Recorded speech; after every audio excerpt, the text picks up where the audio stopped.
ভেজে গামছা নিয়েছি, এবার গামছাটা ঠিক এরকম করে একটু পেতে নেব।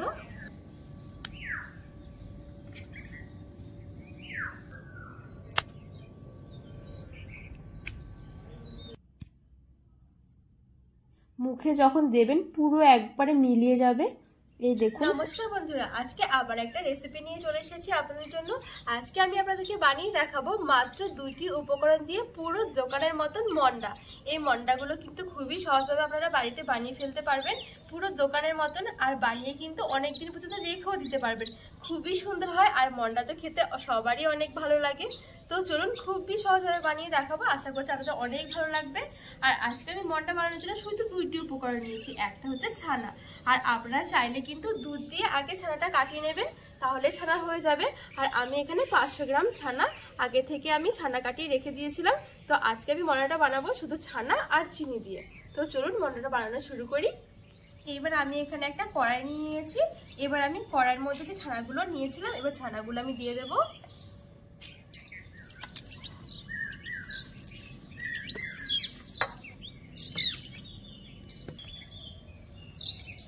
তো বন্ধুরা, আমি এখানে সবটুকু ছানা নিয়ে নিয়েছি।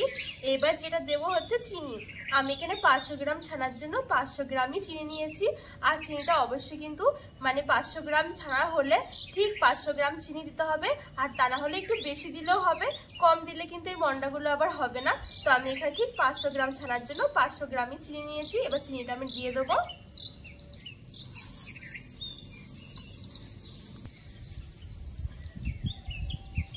এবার আমি এখানে দিয়ে দেবো ঠিক 1 কাপ মতন জল।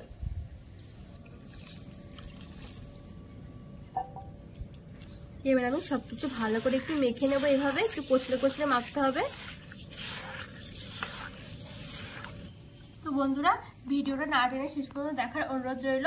আর ভিডিওটা পুরো দেখলে কিন্তু পুরো দোকানের মতো মন্ডা আপনারাও কিন্তু তৈরি করে ফেলতে পারবেন খুবই সহজে।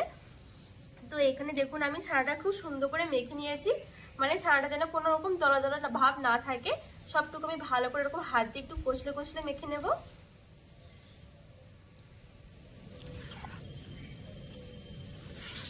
তো বন্ধুরা, এই দেখুন এখন কিন্তু আমি খুব সুন্দর করে ছানাটা মেখে নিয়েছি। এবার আমি ছানাটা একটু রান্না করে নেব। এবার আমি আঁচটা বাড়িয়ে সমানে এরকম নাড়তে থাকবো, আর ঠিক 30 থেকে 35 মিনিটের মতন আমি এইভাবে ছানাটা একটু পাক করে নেব মিডিয়াম আছে।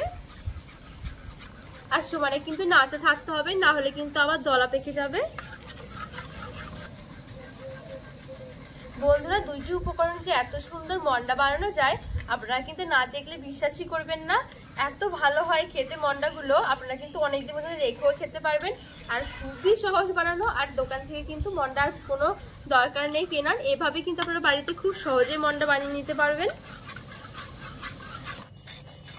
তো বন্ধুরা, এখন কিন্তু আমি পুরো 35 মিনিটের মতন একদম ঘড়ি ধরে আমি এটা পাক করে নিয়েছিলাম। এখন দেখুন কতটা পাতলা, ঠিক এরকম পাতলা কিন্তু রাখতে হবে। আর এই সময় কিন্তু হাত দিয়ে এরকম ধরলে কিন্তু পুরো চিটচিটে একটা ভাব এসে গেছে।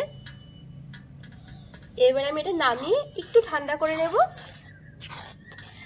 এবার বন্ধুরা, আমি গ্যাস থেকে নামিয়ে ঠিক এভাবে সমানে নাড়তে থাকবো। নাড়তে নাড়তে কিন্তু এক সময় অনেকটাই পুরো ঘন হয়ে যাবে। আর ঠান্ডাটা ঠিক আমি এরকম করে নেবো যাতে করে হাত দিয়ে ধরা যায়। এখন যেহেতু অনেকটাই গরম আছে, এখন কিন্তু হাত দিয়ে একদমই ধরা যাবে না। তো ঠিক হালকা ঠান্ডা করে নেবো যেন হাত দিয়ে আমার ধরা যায়। এবার আমি এরকম সময় নাড়তে থাকবো। বন্ধুরা, এটা যত ঠান্ডা হতে থাকবে তত কিন্তু এটা জমে যাবে, আরো গাঢ় হয়ে যাবে। তার জন্য কিন্তু অবশ্যই পাক করে কিন্তু একটু পাতলা রাখতে হবে, পাক করার সময় একটু পাতলা করে নামাতে হবে। পরে কিন্তু অনেকটাই পুরো ঘন হয়ে যাবে, পরে কিন্তু আবার সন্দেশগুলো দেওয়া যাবে না। তো বন্ধুরা, এখন কিন্তু অনেকটাই পুরো ঠান্ডা হয়ে গেছে, আর কিন্তু দেখুন অনেকটাই পুরো ঘন হয়ে গেছে।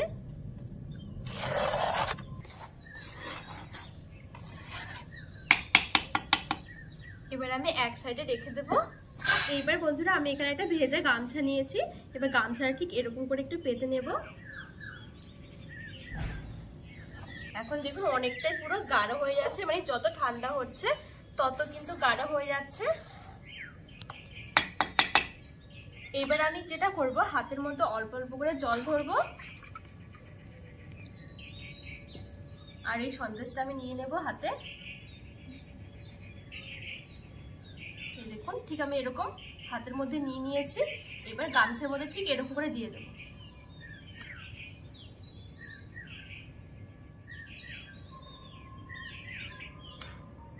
আবার আমি হাতের মধ্যে জল লাগিয়ে ঠিক এখান থেকে নিয়ে নেব।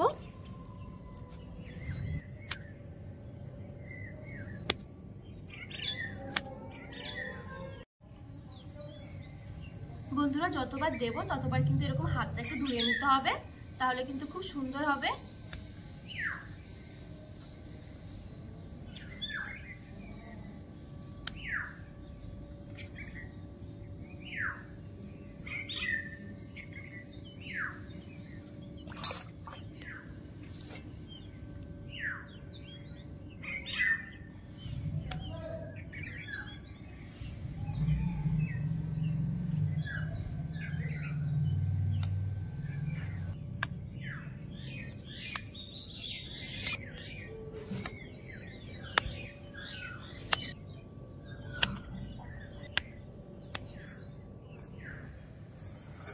তো বন্ধুরা আমি এখানে কিন্তু সবগুলো মন্ডাই ঠিক এরকম করে দিয়ে দিয়েছি। এবার দেখুন যে মন্ডাগুলো আমি আগে দিয়েছি সেগুলো কিন্তু খুব সুন্দরভাবে শক্ত হয়ে গেছে। দেখুন এই দেখুন বন্ধুরা কত সুন্দর হয়ে গেছে। যে মন্ডাগুলো কিন্তু আমি আগে দিয়েছি সেগুলো কিন্তু খুব সুন্দর হয়ে গেছে।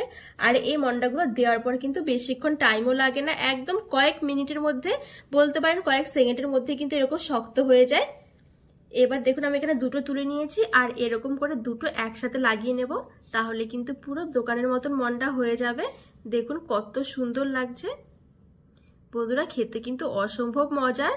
আর আপনারা কিন্তু অনেকদিন পর্যন্ত রেখেও খেতে পারবেন এই মন্ডাগুলো। এখন দেখুন বাদ বাকি মন্ডাগুলো কিন্তু খুব সুন্দর হয়ে গেছে। সব মন্ডাগুলো কিন্তু আমার খুব ভালো করে হয়ে গেছে। এবার আমি তুলে নেব। পুরো দোকানের মতন মন্ডা কিন্তু আপনারা এখন ঘরে বানিয়ে ফেলতে পারবেন খুবই সহজে বন্ধুরা। তো বন্ধুরা এবার আমি একটা সরার মধ্যে সাজিয়ে নিয়েছি। দেখুন দেখতে কত সুন্দর লাগছে মন্ডাগুলো। আর বন্ধুরা দোকানে দেখবেন ঠিক মন্ডাগুলো এরকম একটু সাদা সাদা হয়ে থাকে, এটা সেরকম কিছু নয়।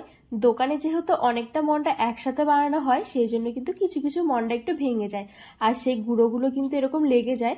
আর যেহেতু আমি ঘরে বানিয়েছি খুবই অল্প করে, সেই জন্য তো ভাঙেনি। তার জন্য দেখুন আমি দুটো মন্ডা এরকম একসাথে নিয়ে একটু ঘষে ঘষে লাগিয়ে নিচ্ছি, তাহলে দেখুন কত সুন্দর পুরো সাদা সাদা হয়ে গেছে। আর দোকানে দেখবেন মন্ডাগুলো ঠিক এরকম দেখতে হয়। দেখুন কত সুন্দর লাগছে। আর বন্ধুরা মাত্র দুইটি উপকরণ দিয়ে যে এত সুন্দর মন্ডা বানানো যায় আপনারা কিন্তু এই ভিডিওটা না দেখলে বিশ্বাসই করবেন না। আর বন্ধুরা খুবই সুন্দর হয় আর বানানো তো খুবই সহজ। আপনারা চাইলে কিন্তু যে কোনো অনুষ্ঠানের জন্য এরকম বেশি করে বানিয়ে কিন্তু রেখে দিতে পারবেন।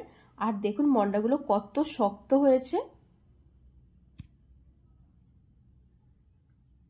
বন্ধুরা মন্ডাগুলো কিন্তু অনেকদিন পর্যন্ত রেখেও খেতে পারবেন।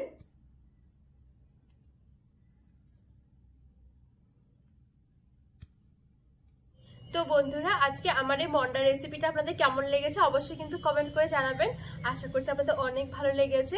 আর রেসিপিটি ভালো লাগলে চ্যানেলটিকে সাবস্ক্রাইব করে পাশে থাকার অনুরোধ রইল। আর আপনারা কিন্তু অবশ্যই এইভাবে একবার বাড়িতে বানিয়ে দেখবেন, অনেক সুন্দর হয়।